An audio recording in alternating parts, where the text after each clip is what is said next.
আপনারা জানেন যে দেশনেত্রী বেগম খালেদা জিয়া গত 8ই জানুয়ারি থেকে লন্ডনে এখানকার চিকিৎসকদের অধীন লন্ডন ক্লিনিকের চিকিৎসকদের তত্ত্বাবধানে চিকিৎসাধীন আছেন। এই মুহূর্তে উনি ওনার জ্যেষ্ঠ সন্তান বিএনপির ভারপ্রাপ্ত চেয়ারম্যান জনাব তারেক রহমানের সাহেবের বাসায় ওনাদের তত্ত্বাবধানে অর্থাৎ professor Patrick Kennedy, doctor Jennifer cross এবং সেই সাথে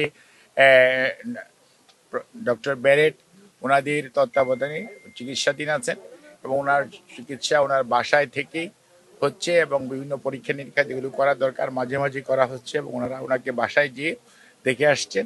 উনি ওনার শারীরিক অবস্থা এই মুহূর্তে স্থিতিশীল এবং আপনারা ওনার সুস্থতার জন্য দোয়া করবেন এবং ওনার পুত্রবধূ ডক্টর জুবাইদা রহমান এবং ডক্টর সৈয়দা শামেলা রহমান সহ ওনার 3 নাতনি আছেন, ব্যারিস্টার